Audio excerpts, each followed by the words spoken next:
This week on The Digital Coffee, both YouTube and TikTok think social commerce is alive. Elon Musk is going to give that Twitter Blue verification thing another stab. And on Facebook want your groups to be more engaged. All that and more after this.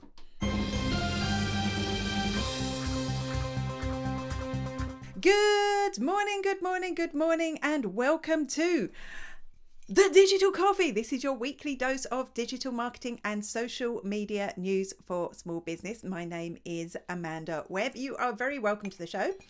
I am a digital marketing ROI mentor and consultant. What does that mean? That means that I help businesses like yours get more return on investment, more profit from the time, the energy, and the money that you spend online.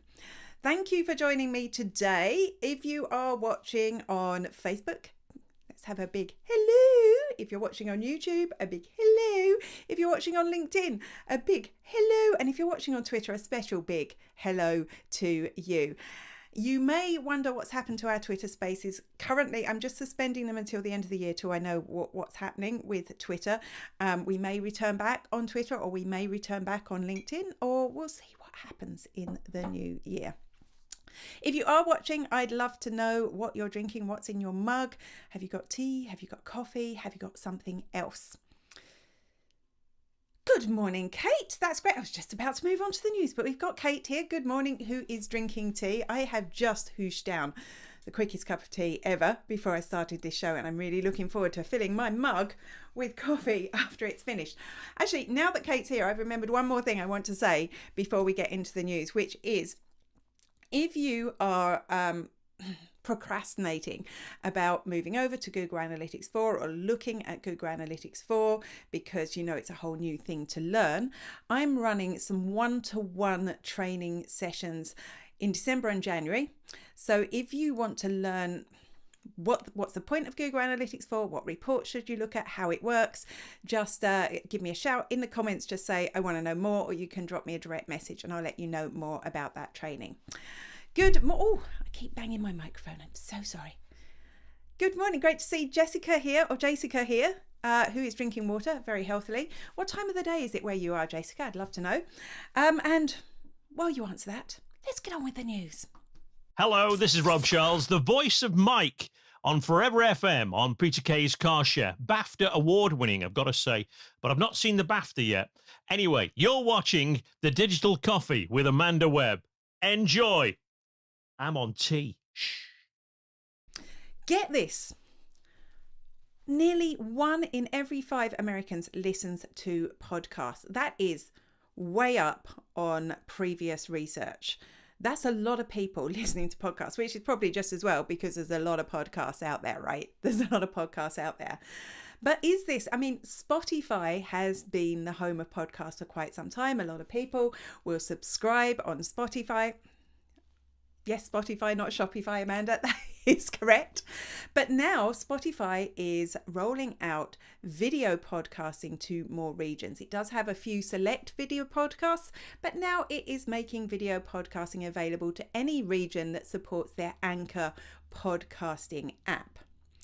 Now, this is interesting, isn't it? This is clearly a swipe at YouTube, who, that is where people host their very long live podcasts. So this is obviously a swipe at them to try and take some of that traffic and to become even more the home of it. Also, when I thought about this, wasn't Joe Rogan, wasn't he isn't his podcast a video podcast? I've never watched or listened for obvious reasons, but I believe that used to be a YouTube video podcast. Is that now a video podcast on Spotify? And if so, the rise of video podcasting could help them recoup their investment in Joe Rogan. I also think it's good news for people like me who are doing this live show every week that's going out on YouTube. That this is essentially a podcast now. If a video can be a podcast, this is a podcast. And maybe I need to look into how I can convert the video podcast into a video podcast on other channels. So it's a good way that podcasters might be able to diversify what they do. I can see we've got some regulars in here. Good morning, Deirdre. Great to see you watching on YouTube. A cold but sunny morning, exactly the same here in Athy, and you're drinking hot chocolate, which sounds amazing. Oh, Jessica, why did I think you were in America? I've no idea. I thought you were in America. Well, you're in the UK, so it's the same time. That's why you're always here, getting ready for an interview. Well, good luck with that. That's fabulous. And hello to Howard Howie, who is watching on YouTube as well. Great to see you here. Would you watch, well, you're watching this, so I'm guessing you would, but would you watch a video podcast on Spotify? That's the thing, because I always think of Spotify as audio. It is my go-to for audio.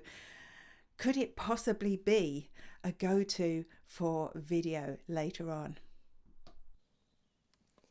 Hi, I'm Kyra Fingleton from Glamping Under the Stars, and you're watching The Digital Coffee with Amanda Webb. When I read this, I thought, this can't be true. This is crazy.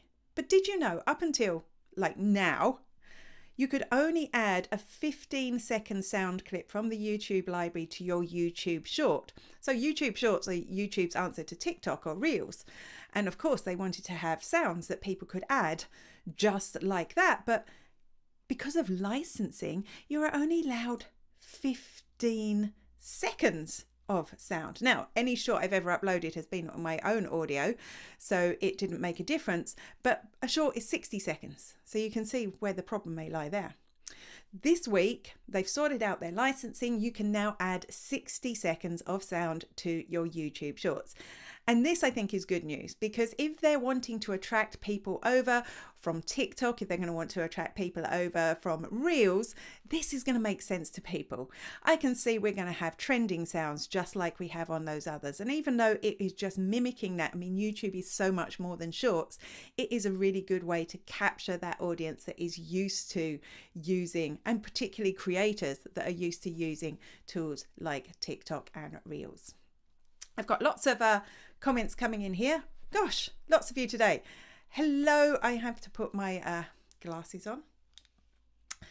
Deirdre says, Facebook updated your creative studio to Meta Business Suite. Now I have to relearn to schedule on Instagram. Yeah, it's a little bit annoying. You do get used to it. I didn't like it at first, but I've relented now and I'm there. Jessica says it's because she has an American accent. Well, there you go. I just assumed. But there are people watching in the United States. There's Jim. Great to see you from Fusion Marketing. Great to see you. Fabulous to have you here. Thank you for joining me. What time of day? Now I'm asking the proper question. What time of the day is it there? And where are you in America? I can't remember. Are you on the West Coast, the East Coast, or in the middle? Dervla, do you think LinkedIn will ever bring in scheduling for posts? Yes, Dervla, it is bringing in scheduling for posts. That is good news. It's in the works. It's not quite there yet, but it is coming. So you and me both will be relieved when that happens. You can, of course, use third-party scheduling tools, but, you know, if you're a one-person business just managing one account, there's no need for that. You like the music they are having made available? I haven't looked yet. I haven't looked. You should be in bed. No, don't go to bed. It's lovely to have you here, but it's 4:30 a.m. So I really appreciate you tuning in here. Thanks so much. You have a question too. I woke up to the news that Twitter is close to dying. What's the news? Okay, just on the whole Twitter thing, I do have a story coming up about Twitter. I'm trying to avoid it a little bit, not Twitter itself. I'm probably there more than I ever was because it's kind of fun to watch. But I'm trying not to include it too much in the news because it's just moving so fast and we just don't know what's happening. So what has happened overnight is that earlier this week, Elon Musk sent an email to employees saying you're going to have to work really hard. It's going to be really intense. And if you want out, you can get out now and we'll give you a 3-month severance. So the deadline to decide that was, I think, last night. So a lot of Twitter employees left. Some were fired again. And one of the people that left or was fired was in charge of the badges that got people in and out of their offices. And almost immediately that badge system crashed. So people got locked out of their offices. So a lot happened overnight. Does that mean Twitter's dead? I don't think we can say it's dead yet. I think we have to wait. I think we have to wait until it's properly dead until we can predict that. So there you go. That are my thoughts on that. There's a lot to talk about on Twitter, but in general, until we really know what's happening, I'm trying not to report on it. Morning from wet and wild North Devon. You need some of myself and Dervla's or Deirdre's, sorry, myself and Deirdre's sunshine and coldness, I think. Good morning to Timlin. Great to have you here. Good morning from Nigeria. You're going to tell me it's lovely and cold at 23 degrees again, aren't you? Yes, you are. Great to have you here. Great to see you again. Right. Lots more news. I've got to find a button to press. Bear with me. I'm Louise Brogan, host of LinkedIn with Louise, and you're watching Digital Coffee with Amanda Webb. For select creators, YouTube is going to be rolling out product tags. What are product tags? Well, basically it's a tag that you'll be able to add to your shorts. So it's for creators of shorts. That was the story. Shorts, because you can already do this elsewhere. In your short, you'll be able to tag something that is a product that is in the video that you're doing. People will be able to click it and go through and purchase, which is very similar to tags that we've seen on Instagram in the past. So why is this interesting? Is this just not another rollout of tags? Well, I keep reporting on this because I think it is really interesting that YouTube are still invested in social commerce. We know that, earlier this year, Facebook and Instagram are both moving away from their whole shop experience. It was great during the pandemic because nobody could go outside. So the only place they could do any shopping was online. But if you've been into the shops recently, you'll know that they're busy. They're as busy as any Christmas. It's not even Christmas yet, maybe even busier. So, people are going back to the shops. That doesn't mean they're never going to buy online again, though. Of course they are. But in many cases, they don't need to like they did. So I think YouTube here, with its slow rollout of these product tags and live shopping, are really just thinking of the long game, thinking, e-commerce isn't dead. It's not as big as it used to be, of course, but they are thinking of the long game and sticking with it. So select creators in the US, just for now, obviously, we never get anything here. We do get things here first. I'll tell you about that in a second. So it will be interesting to see how that works out. I'm just making sure I didn't miss a really big piece of news about that. I didn't. So are you still shopping online? Dervla says she's also got sunshine, which is bliss. I think you're in, now I'm forgetting, I'm getting you all confused. You're either in Waterford or Dublin, aren't you, Dervla? One of the two. Yeah, I used to switch to video sometimes on Spotify if I sense something is being displayed. That's really weird. I've never even thought of watching a video on Spotify. I guess because mostly I listen through my Alexa device. So that's possibly why. Tuned in late, not too late, busy drinking tea. I don't blame you for that. You shop on Amazon all the time, but of course you go live on Amazon too. Yeah. You should follow, if you're watching on YouTube, go follow Jim there because he is the expert in Amazon live shopping. Like we were talking at Social Media Marketing World earlier this year. It's amazing. It's not like a big thing here in Ireland, and it's only beginning to kind of blossom in the UK. But if you want to get into that, definitely check him out. Waterford. I was right my first time. That's great. You're just drinking warm water, but it's cold because it's cold. Yeah. Suddenly got cold, didn't it? Suddenly got cold. Right, I do have more news, so I should probably just move on with that, shouldn't I? Hello, this is Simon Hodgkins, and you're watching The Digital Coffee with Amanda Webb. It's not just YouTube that believes that social shopping is still alive. No, TikTok. TikTok are invested in live shopping too. They think this is a trend into the future. And with that in mind, they are launching TikTok shopping to a wider region. Why does this sound familiar? When I saw this, I thought TikTok shopping was a thing. Wasn't it? We reported on that before. Yes. They rolled it out to the UK last year. And basically this, let me get it up. This is a shopping tab that will be on your profile. So you go through to your profile, there's a tab and you'll be able to click into a shop. So they did launch it, but apparently it all went wrong. There were lots of errors, lots of things that they needed to fix. But now it seems it is fixed because now they are rolling it out to selective creators in the United States. The question really is for me, this sort of thing, and their Be Real like copy as well, is moving TikTok away from the thing that we really love, which is the short form fun videos. It is becoming more like Facebook, more like WeChat, more like the actual Chinese version of TikTok, which does so much more than just the fun videos. It's like the fun videos are the drug that gets you, the gateway drug that gets you in. And then there's going to be all these other functions within it. And part of me is sad about that, because I don't want to see all social networks becoming these big things that try and offer all of everything for us. From a business point of view, it's definitely going to be worth looking at TikTok because in the future it could be the app that everyone's using the same way they use Facebook for so much. Right, I'm going to have a look. I've never watched a video on Spotify. I tend to use Apple Music for podcasts. Now, back in the day when Apple Music was iTunes, you used to get video podcasts, and I used to watch those, but I've not thought about that in years. So that's interesting. I really want to record one of those You're Watching the Digital Coffee videos.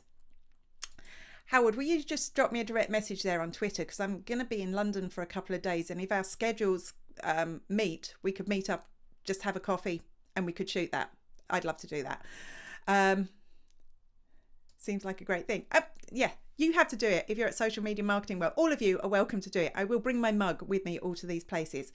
TikTok shopping sounds like shopping network on telly. So, I mean, these are just, they don't have to have videos on them. You're right. And a lot of these product sales videos like, live stream shopping, which is Amazon shopping, but there will actually be a shop that you don't even have to have a video in. It will just be, you'll be able to click through and have a look at it.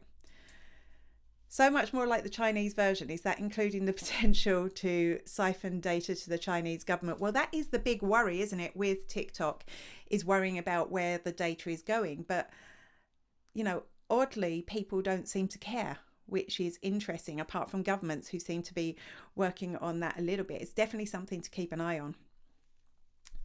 My video content on podcasts always did so well on social, but it takes a lot longer to edit, produce and direct. See, now, anyone that's got experience of this, could I just drop this digital coffee as it is, maybe cut off the timer at the beginning, as a podcast? Would I need to actually do anything else to it if it was a video podcast? Would that actually work, or does it need to be like a proper produced thing? If you watch them on various channels, you'll have to let me know. Good morning, good afternoon, and good evening. This is Jeremiah J-Man Monero with J-Man Speaks from New York, and you're watching Digital Coffee with Amanda Webb. Make it a great day. Elon Musk's Twitter Blue verification thing didn't go too well, did it? No, we talked about it last Friday. It was launched. I never got access. I never got access to Twitter Blue. Still no access to Twitter Blue. I mean, honestly, if he wants to make money, he needs to make it available to everyone. It's not the verification tick I'd want. There are a few other features within Twitter Blue that I wanted to experience. But it didn't go too well because, a lot of people said in advance, people are going to use the verification check tick to create fake accounts to impersonate people, businesses, and they did in their droves. They did do this. So massive imposters everywhere, completely went wrong. And then this happened, which was the biggest fail of all. Somebody pretended to be the pharmaceutical company Eli Lilly, which I'd never heard of before, to be honest. Apparently they produce insulin, and said that they were going to give away insulin for free. And the markets crashed. Basically, their share price for Eli Lilly crashed through the floor. Why am I smiling? I don't know. Couldn't happen to a nicer company.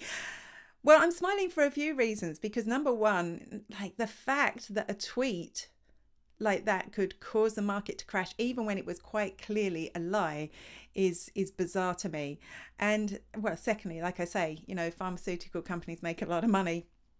I'm sure they need to make a lot of money. I'm sure there's reasons behind that, but it wasn't like it happened to Oxfam or someone, that you would feel slightly bad about. Anyway, because of that, Twitter Blue verification process was suspended, but he's going to give it another stab. He's going to give it another go. So they're relaunching on the 29th of November. If you want to get Twitter Blue, I'm wondering if anyone's got Twitter Blue. I don't want people to think I pay for verification because they've never been verified, so it's not something I need to keep. Is it possible to get it without getting verified? That is the question. If it is rolled out to everyone, I'm sure it will be a success. Yeah, there's a very good point. Simon, I think he's basically just going to code it himself from now on. Simon says, give it another go. With what stuff? Yeah. You know, a Harry Potter stuff, you know, magical stuff. You have it Twitter Blue before and did the upgrade before it crashed. So you have it. That's good. That's good. You get it in the United States. You've always had it though. We've never had it here in Ireland. And I was thinking I was expecting to be able to upgrade, and it didn't give me the option. That is the one thing he could fix. I'm going to need to put my glasses on to read Tim Lynn's comment there. Elon should have thought about this. He's too fast at making some decisions he should have given a second thought to. Absolutely. Couldn't agree with you more there. What a silly Billy. That's my nice way. What a silly Billy he is. And he actually got locked out of his own office, apparently, when they fired the person who is in charge of the badges for getting into the office. Yeah. I saw a tweet from him. Honestly, it's just fun to watch on Twitter. Like, I love Twitter. I'll be sad to see it go if it goes. But yeah, I've forgotten what the tweet was now, but it's just funny. You know, look at Elon's tweets. It's just, oh yes, how do you make a small fortune on social media? He says, spend a large fortune. Yes, Elon. Yes, Elon. A tweet crashing the markets. Wow, that's an endorsement of Twitter's power. Yeah, but because of that, and because of the whole thing, that's going to make, it's almost like this whole thing will make Twitter less powerful, isn't it? Because we know that now, you know, anyone can get a verification check that there's going to be a lot of false news coming out like that. It's very interesting, very bizarre. Who am I? I've got to press another button. Just bear with me a second. Hi, I'm Carol Phillips from Laguna Beach, California, and I'm here watching Digital Coffee with Amanda Webb. Hi. How many Facebook groups have you been asked to join and then you instantly forget you're in them? I mean, it's happened to me a lot. There is a lot, because sometimes I log into Facebook and there'll be a post from a group and I'm like, it's not a public group, so it's not that. Why am I in it? Who is this group? It happens a lot, and that's because, you know, people would tend to ask you to join a group and you just do it because they've asked you, and then you forget to engage. So Facebook is working on something. Matt Navarra got this prompt to actually add it to his groups, which is prompts for new group members to post something. So it's when you join the group, you'll get a prompt, an automatic prompt that will say, why not post blah, blah, blah, a photo of your pet or whatever it happens to be, as kind of a welcome message. You can set your own ones. So depending on your group, you might have a particular question you want them to answer, or a particular thing they want to do, or Facebook will generate its own. Now, this could be great for people who are managing Facebook groups, particularly if they're very popular, because it's a lot to manage all those people coming in and then trying to get them to engage for their first time. And, you know, a lot of people just go and tag a whole lot of people, which is fine, but often that doesn't really get engaged. So this sort of prompt could be a good way to get people straight in, engaging with your group and meeting people without all the hassle. So I think this could be really good for Facebook groups. And we know Facebook is still very much talking about groups and the investment and time that you should be putting into groups. And we talked about that before. Unless you get reach in groups, you know, or unless you get engagement in groups, that's wasted. But of course, this is a good way to get that extra engagement. So actually, as Katie says, what a great feature. They've actually done something useful. I see some here. Oh yes, Katie's drinking Earl Grey tea. Guilty as charged. Now I'm wondering what I said. Or somebody commented. Maybe that's a reply to someone, because they never tell me that. Okay, let's move on. I'm Esther. And I'm Melanie. From the Monday Morning Marketing Podcast. And you're watching the Digital Coffee with Amanda Webb. One of the cool things about Instagram recently is that, well, it's not recent at all, actually. For a very long time, you've been able to post when you're posting an image, because now when you post a full screen, a video should be full screen because it becomes a reel. But when you post an image, you've got this semi-portrait size. It's like, you know, it's not full screen, it's just portrait. So slightly longer than a square. And the advantage of posting something like this is it just takes that extra moment to scroll past it on the feed, and also it gives you a little bit more space to include things. And, you know, some people will always post images that are of that size because of that, and because it's more aesthetically pleasing. But until now, the grid was always square. So when you put these together, you had to think about having a square area that was going to work on your grid, as well as the full vertical version, which was a bit of a pain and might detract some people from doing it. Now, we know that Instagram has been thinking about changing the look of the grid. Like, honestly, when this happens, the Kardashians are going to go mad. But so they've tried a few things. They were testing a version where it was kind of like a tessellating thing. So it wouldn't be grid shaped anymore. They'd all kind of, a bit like in Google Photos when they all kind of go together. But now they're testing something else, or trying something else, or working on is the term I'm thinking, because this was spotted by reverse hacker Alessandro Paluzzi, or app enthusiast, I think he calls himself, which looks like you will be able to choose whether you want your grid to display as a square, a grid of squares, or a grid of portrait images. You'll be able to just toggle that on and off, which is great if you're always sharing portrait images. That's going to look perfect. But if you've got a mixture, the square images are going to start looking wrong. How is that going to display? We'll have to wait and see. I don't think it's the perfect solution, but I do think it would be nice to be able to see the full images in the grid rather than just that cut off area. And that, I'm trying not to just cover everything that Elon Musk has said in the last week. So it was really hard for me to find news this week. It's almost like if I was another social network, you know what I'd be doing? I'd be hiding lots of updates behind what's going on Twitter at the moment. So I may have to add in extra Twitter news next week, particularly the 29th. Yeah, it won't be launched next week, the new Twitter Blue, but it'll be closer to what's there. And will Twitter even be here next week is the big thing. If you'd like to see more Twitter news, do let me know in the comments, because I will make sure I add in more next week. But no Twitter space this week. As I said, I'm waiting to see what happens with Twitter. Might move the whole audio experience over to LinkedIn. I'm still considering the options. Just a massive thank you to everyone who is here watching today. I really appreciate you showing up every week, and it's great to see you. And I will take my mug on tour with me so that we can do some videos with you all in the future. And that is it for the Digital Coffee this week. I will be back, same bat time, same bat place next week. Until then, bye-bye.